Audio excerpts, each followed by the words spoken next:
Very, very well. Read it. Sahih Bukhari, Hadith 7047. Nabi Sallallahu Alaihi Wasallam said, last night, two angels came to me. They woke me up and they told me, let's go. So we sat up and came to a man who was lying flat on his back. And another man was standing over his head with an iron hook. And behold, that man with an iron hook would put the hook in the man's mouth who was lying flat and tear off that side of his face from front to the back of the neck. Similarly, his nose from front to the back, his eye from front to the back. Then he would move to the other side and did just as he had done with the first side. Hardly had he completed the second side, the first side had restored to its normal state. And he did that all over again. Now Nabi Sallallahu Alaihi Wasallam, seeing all this, asked the two angels, Subhanallah, who are these two persons? Then the angels explained the things which Nabi Sallallahu Alaihi Wasallam saw there. That as for the man you came across, whose mouth, whose nostrils, whose eyes were being torn off from front to back, is the man who goes out of his house and tells so many lies that it spreads all around the world. Sahih Bukhari, Hadith 7047. I mean, it's unbelievable. How many of us know that this hadith is in Sahih Bukhari? How many of us even know that this is a hadith? Brothers and sisters, the matter is extremely serious. The matter is extremely serious, and we have to be careful.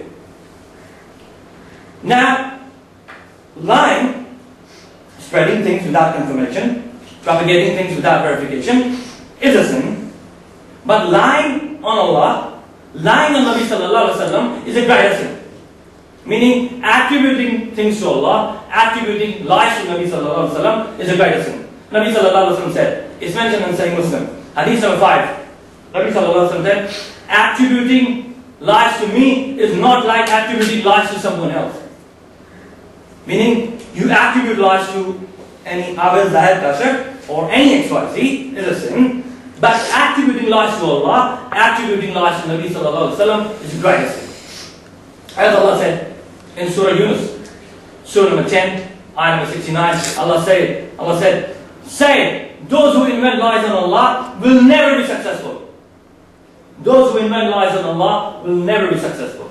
And Nabi Sallallahu Alaihi Wasallam said, it's mentioned in Sahih Bukhari, Hadith 709, Nabi Sallallahu Alaihi Wasallam said, it's a pretty important hadith, brothers and sisters. It's a very, very important hadith. Nabi Sallallahu Alaihi Wasallam said, if anybody attributes something to me, if anybody attributes something to me which I haven't said, then let him take his seat in the hellfire.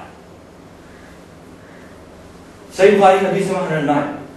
And a similar hadith is also mentioned in Nahj Balagha, sermon number 210, 210. Ali Radhallahu Anhu said that I have heard Nabi Sallallahu Alaihi Wasallam saying this from the mimbar, from the pulpit. And he said, Nabi Sallallahu Alaihi Wasallam said, Man kadaba alayya muta'amadan falyatabawwa maqaduhu minan nar. If anybody attributes a lie to me, then let him take his seat in the hellfire. And you know, brothers and sisters, because of this hadith,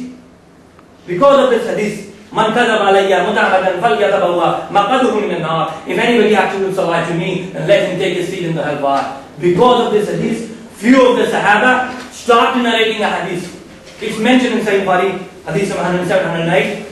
Few of the Sahaba stopped narrating the hadith just because of this hadith. They were so afraid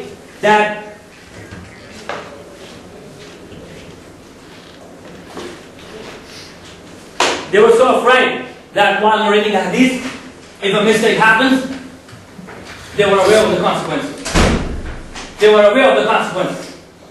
Even though they were the Sahaba, yet they were just an extra careful. And we see people day in, day out saying, Allah said that in the Quran, Nabi Sallallahu Alaihi Wasallam said that in the Hadith, it's in Islam.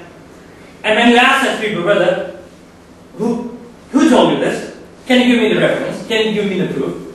They won't be able to answer you. Or the answer would be, I've heard from so and so, or someone told me.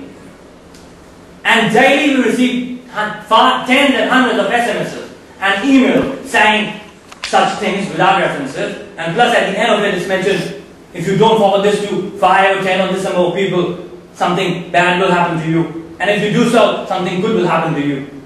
Whereas a true believer's reply should be that, brother, what's the reference? What's the proof of it?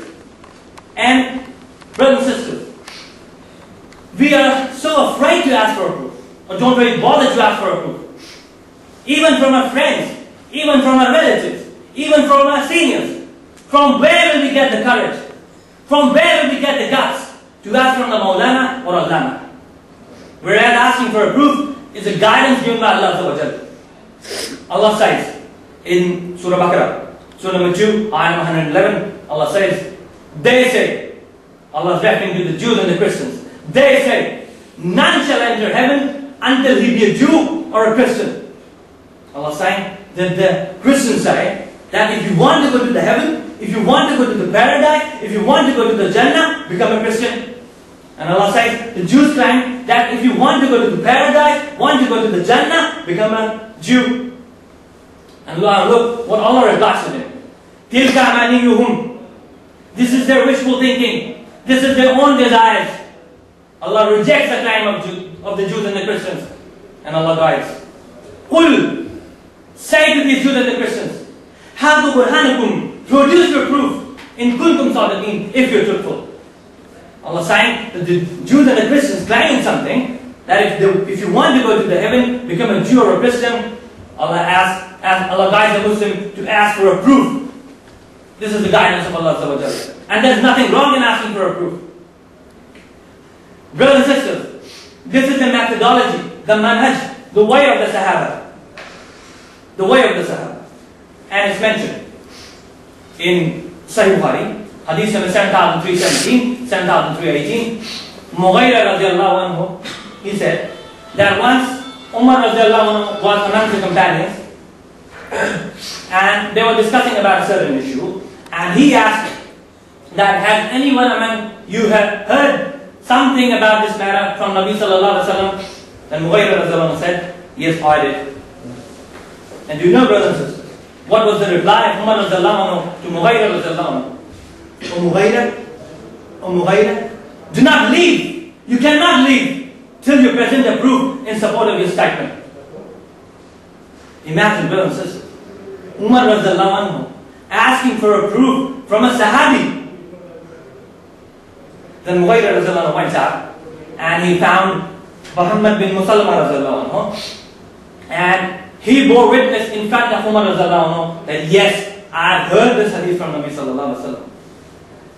Now, I mean, it's unbelievable again. What are the ways of the Sahaba and what we do each and every single day? Then there's a very famous incident, and some of you might have heard about this incident. It's mentioned in Sahih Bukhari, Hadith number 7353. This time, Abu Musa Ash'ari radiallahu anhu, he went out and he wanted to meet Umar radiallahu anhu. Seeing that Umar radiallahu anhu was visiting something, he then left, and Umar radiallahu anhu said, did I hear Abu Musa? Let him in, call him. So Abu Musa radiallahu anhu was called in, and Umar radiallahu anhu asked him, what made you do what you did? Why you left? Then he replied that we used to be instructed for this by Nabi sallallahu alaihi wasallam.